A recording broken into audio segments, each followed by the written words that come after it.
"You useless old man. You're good for nothing anymore." Those were the words my son Michael used to wake me up that March morning in Chicago.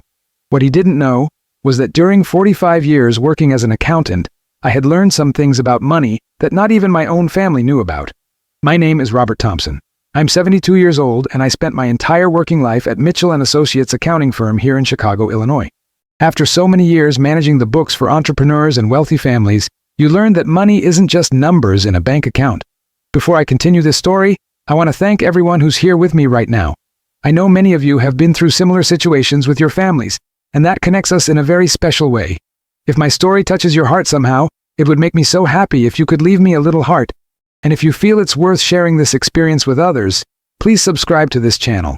Here we share real stories of fathers and mothers who, after a lifetime of sacrifices, face situations we never imagined we'd live through. For 45 years, every day at 6 in the morning, I'd take the L train from Lincoln Park to downtown Chicago. My wife Sarah passed away 8 years ago, and since then I've been living alone in the house we bought in 1987 with so much effort. A simple 2-bedroom house with a small backyard where Sarah grew her roses and her tomato plants. Michael is my only son. He's 42 years old and was always a smart kid, but also spoiled. He studied business administration at Northwestern University and for years worked at different companies. But he could never stay in the same place for long. He always had problems with his bosses, always believed they didn't value him enough. 3 years ago, Michael lost his job at a logistics company, and since then has been living in my house. At first I was happy to have him close. I thought it would be temporary, that he'd soon find something better. But months passed, and Michael got used to a comfortable life where I paid all the expenses: electricity, water, gas, food, everything. Have you ever lived through that situation where your own child sees you more as a bank than as a father? It's a very painful feeling, believe me. Every time I needed something, Michael would tell me he didn't have money, but when he wanted to buy new clothes or go out with his friends, he'd always come ask me for a loan. A loan, because that's how he liked to put it, even though he never paid me back a single dollar. The problem became more serious when Michael started bringing his girlfriend Jessica to the house. Jessica is a 30-year-old woman who works at a beauty salon in Lincoln Square. I have nothing against her personally, but since she arrived, things in my house changed completely. Suddenly, I became the nuisance, the one who was in the way in my own house. The hints started. Jessica would tell Michael that the house was too small for 3 people, that they needed more privacy, that I made too much noise in the mornings when I made my coffee. Michael, instead of defending his father, would agree with her. He'd ask me not to turn the TV up too loud, not to cook fish because Jessica didn't like the smell, not to have my few friends over because they wanted to rest. But what really hurt me was when Michael started bringing up money more directly. One day, while we were having breakfast in the kitchen, he told me he'd been thinking about our financial future, that he and Jessica wanted to get married, start a family, but they needed capital to start a business. He told me about an investment opportunity in a restaurant that a friend of his had. I explained to him that my savings were for my medical expenses and for any emergency I might have at my age. 72 years old is no joke, and although thank God I enjoy good health, you never know what might happen. I had saved $280,000, the result of a lifetime of work and sacrifice. Michael insisted for weeks. He told me it was a safe investment, that in 6 months he'd give me back all the money with profits, that he wasn't irresponsible, that he had matured, that it was time for me to trust him. Jessica also participated in these conversations, telling me that Michael really wanted to get ahead, that he just needed an opportunity. The pressure became unbearable. Every day it was the same topic. Michael brought me papers, showed me numbers, introduced me to his potential partner. A guy named Marcus, a man about 35 years old who talked a lot but didn't give me good vibes. Marcus drove a new car, wore expensive clothes, but something in his eyes told me he wasn't trustworthy.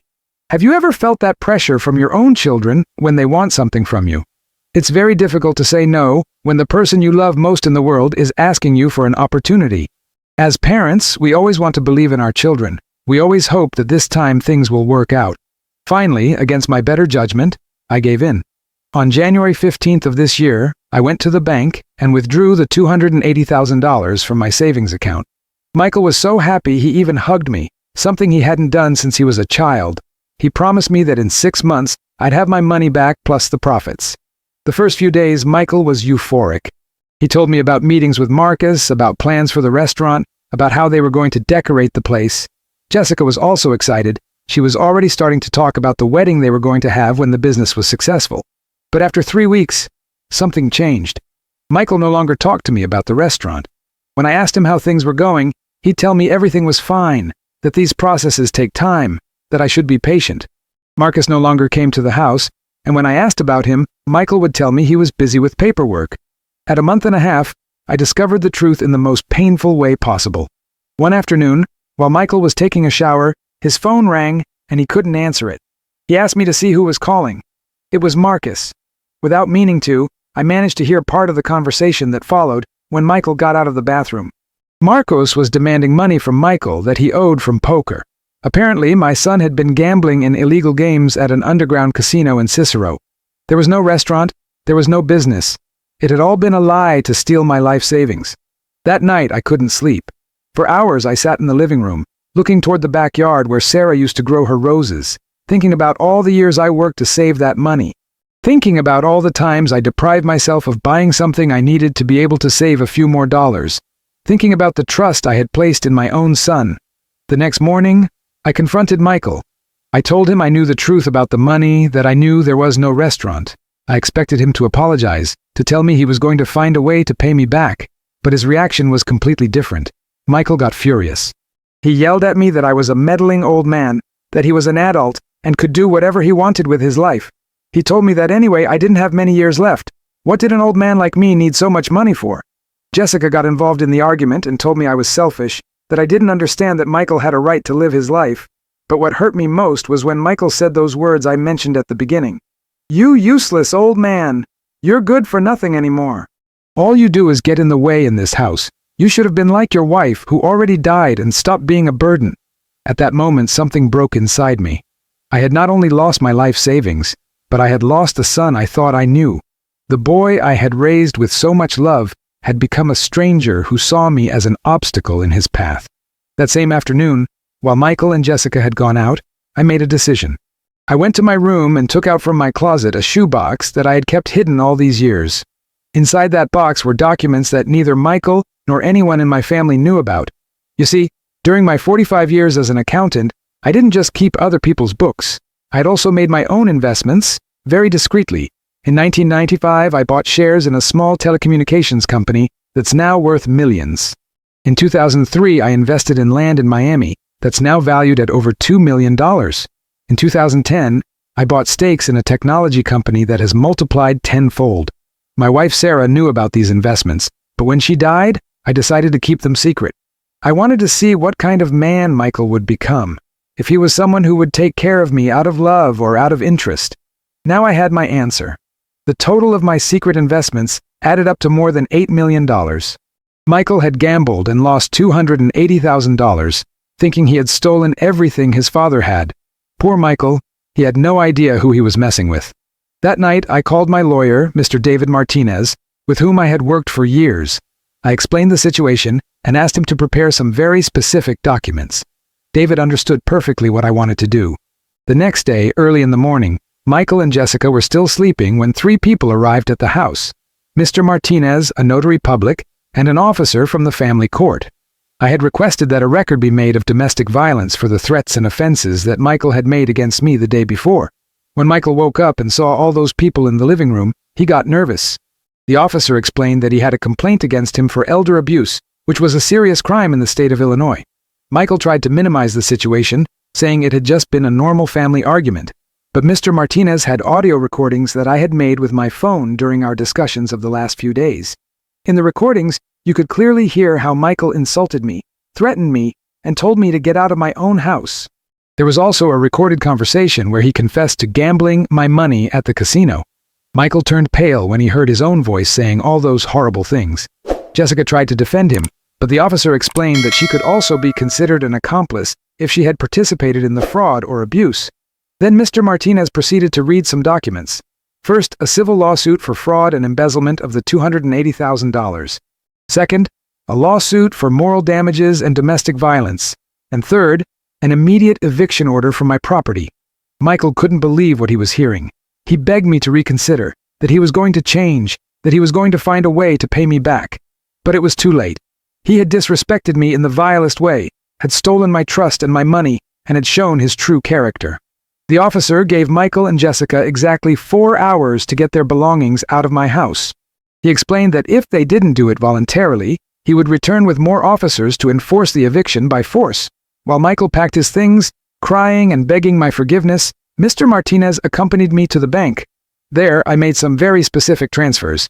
I moved money from my secret accounts to replace the $280,000 that Michael had stolen, plus interest, plus legal fees, plus compensation for emotional damage.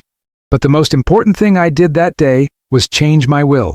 Michael had been my universal heir, but now all my wealth, including the investments he never knew existed, would go to 3 organizations: a nursing home for abandoned elderly people, a foundation for victims of domestic violence, and a scholarship fund for accounting students from low-income families.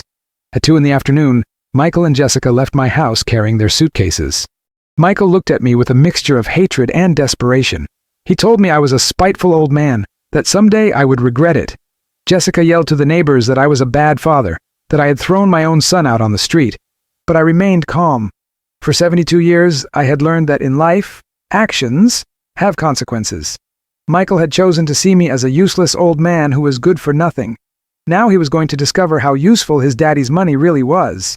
The following days were very revealing. Michael tried to contact me by phone, by text. He even sent some relatives to intercede for him.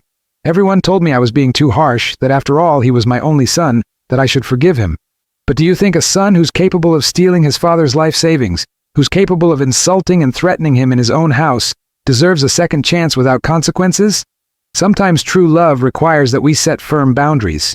A week later, I learned from the neighbors that Michael had had to pawn his car to pay rent for a small room in Humboldt Park. Jessica had left him when she realized he really didn't have money or property. The boy who had called me useless was now working as a delivery driver for a pizza place just to survive. Meanwhile, I began to enjoy a peace I hadn't had in years. My house became my refuge again. I could watch my favorite shows without anyone telling me to turn down the volume. I could cook my favorite dishes without anyone complaining about the smells. I could invite my friends over to play cards on Sundays without anyone making me feel guilty. I also started using part of my money for things I had always wanted to do but hadn't allowed myself. I hired a woman who comes twice a week to help me with cleaning. I had the backyard remodeled and planted new roses in honor of Sarah. I bought myself a new television and a very comfortable reclining chair. A month ago, Michael came looking for me. He looked haggard, had lost weight, his clothes were wrinkled. He apologized and told me he had understood his mistake, that he had learned his lesson and would never disrespect me again. I told him I was glad to hear that, but that life's lessons have a cost, that he had made his choices and now had to live with the consequences. I offered to help him find a stable and dignified job, but made it very clear that he would never live in my house again or have access to my money. Michael asked me about the inheritance, about what was going to happen to my assets when I died. I explained that I had changed my will, that everything I had would go to charitable causes. His reaction confirmed that I had made the right decision.